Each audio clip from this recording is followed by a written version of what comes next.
A minha intenção era abordar os sonhos de um modo diferente do que as pessoas comumente têm. Para as pessoas, sonhos são desejos, são intenções, mas o inferno emocional está cheio de pessoas bem intencionadas. Sonhos não são desejos. Sonhos são projetos de vida.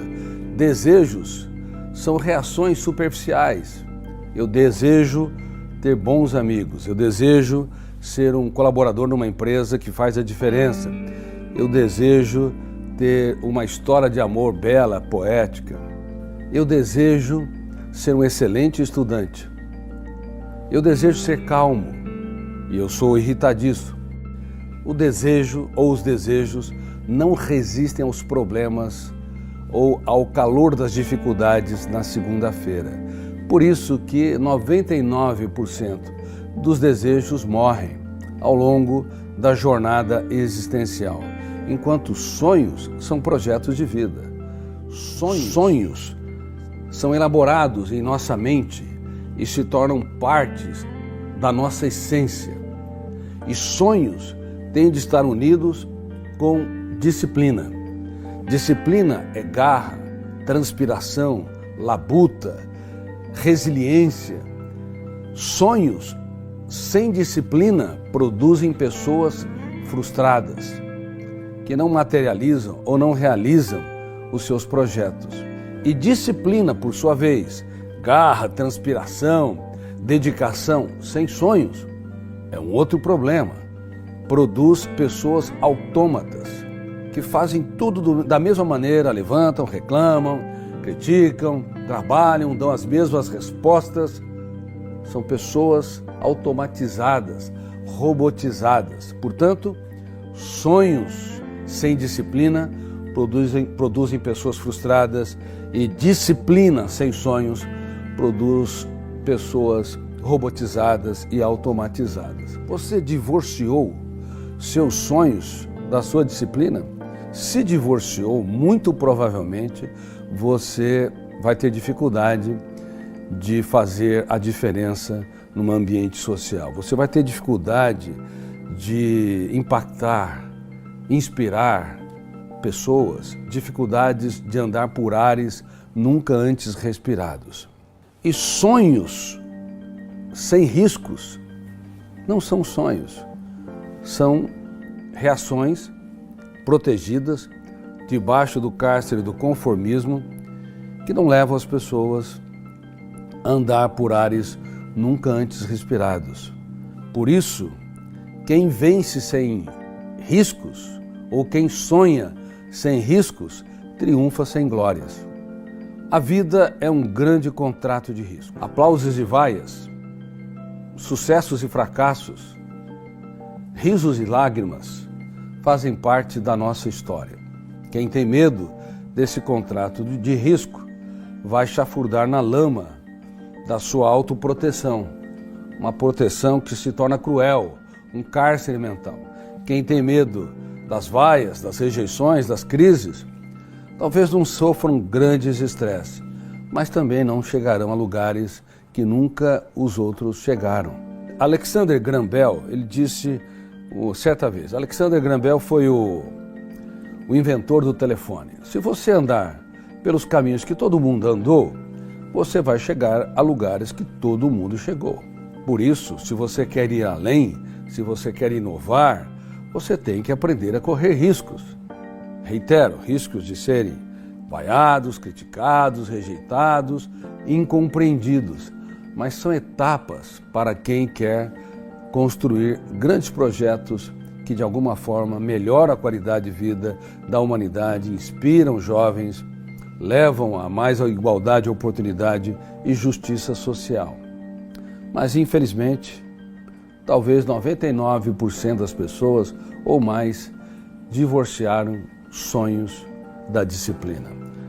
Quando os dias mais tristes chegam, quando o mundo desaba sobre eles, quando bate na porta as decepções, eles simplesmente vivem o seu continuismo. E você? Vive um continuismo atroz? Sabia que isto é um presídio mental? É um cárcere mental que pode levar você a ser asfixiado a vida toda, ainda que você trabalhe, ganhe seu salário, ainda que você tenha certo respeito na sociedade, mas te impediu de você criar ideias, desenvolver conhecimentos, novas tecnologias que impactasse a sociedade. No livro Nunca Desista dos Seus Sonhos, eu falo sobre os grandes sonhadores. O primeiro deles é Jesus Cristo. Independente da espiritualidade, da sua divindade, na sua parte humana, ele foi um grande sonhador. Haja vista que ele escolheu um time que só lhe davam dores de cabeça. Um time, por exemplo, formado por Pedro, que era hiperativo, ansioso, irritadiço. João era flutuante, no momento queria abraçar quem estava com dificuldades, no outro queria eliminar quem não andava com seu mestre, portanto era bipolar, personalidade bipolar, não a depressão bipolar. E Tomé era paranoico, acreditava na teoria da conspiração. Você acredita na teoria da conspiração?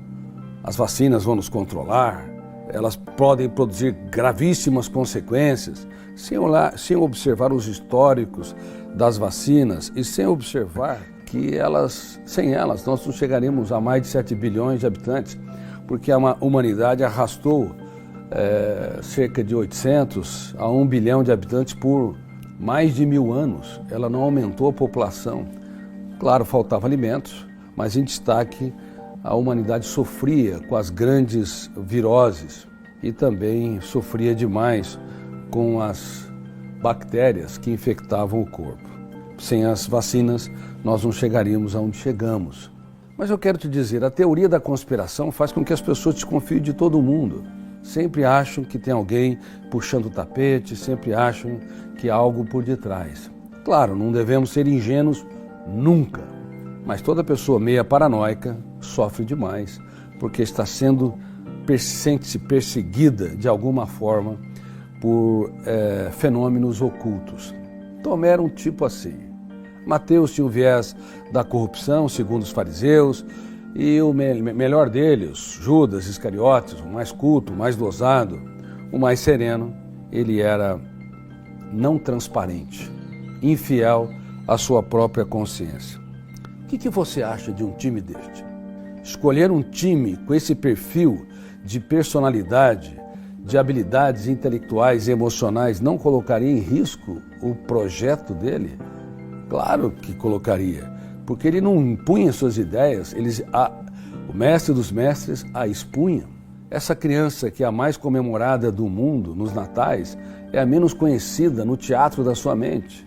Este homem que é o mais aplaudido de todos os tempos, chamado de mestre, o mestre dos mestres, inclusive por religiões não cristãs, é o menos entendido em relação às ferramentas de gestão da emoção que ele utilizou para executar os seus sonhos, para trabalhar a agressividade, a irritabilidade, o egocentrismo, o individualismo dos seus alunos. Se você apenas investe nas pessoas que correspondem às suas expectativas, você não é um grande sonhador. Você faz o que todo mundo faz. Se você na sala de aula aplaude só os alunos que vão bem nas notas, que são bem comportados, você está apto para formar repetidores de informação e não pensadores. Se você valoriza só os amigos que têm uma boa condição financeira ou que não te dão problemas, não te estressam, provavelmente teu ciclo vai ser diminuto. Talvez você tenha alguns amigos ou nenhum amigo. Muito provavelmente você nem seja amigo de si mesmo. Você cobra demais de si? Grande parte das pessoas cobram demais de si. E quem cobra demais de si não é um sonhador, é um estressador do seu cérebro. O mestre dos mestres investiu tudo aquilo que tinha naqueles que pouco tinham.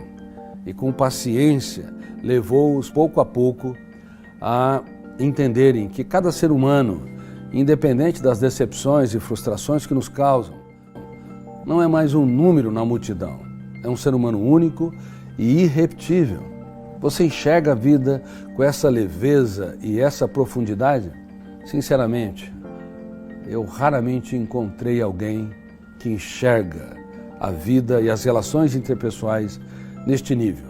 por isso não sabem namorar a vida, não sabem se abraçar, nem ver um charme nos seus defeitos e nos defeitos dos outros. São seres humanos doentes, talvez não estejam classificados na psiquiatria como uma doença chamada transtorno obsessivo-compulsivo, uma síndrome do pânico, uma depressão bipolar, uma psicose. Não está classificado, mas está doente enquanto ser humano que não desenvolveu habilidades como pensar antes de reagir, a empatia, a capacidade de se reinventar, a resiliência, a capacidade de trabalhar perdas, dores e frustrações, a capacidade de dar tantas chances quantas necessárias para si e para os outros. Nesse sentido, muito provavelmente, e eu estou sendo generoso porque é mais do que muito provavelmente, nesse sentido, as sociedades modernas se tornaram um manicômio global.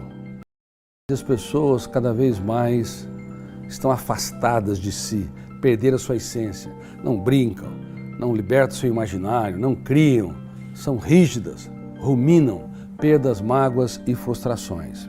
Aprendam com o mestre dos mestres, dê o melhor de si para aqueles que estão ao seu redor. Uma pessoa grande se faz pequena para tornar os pequenos grandes.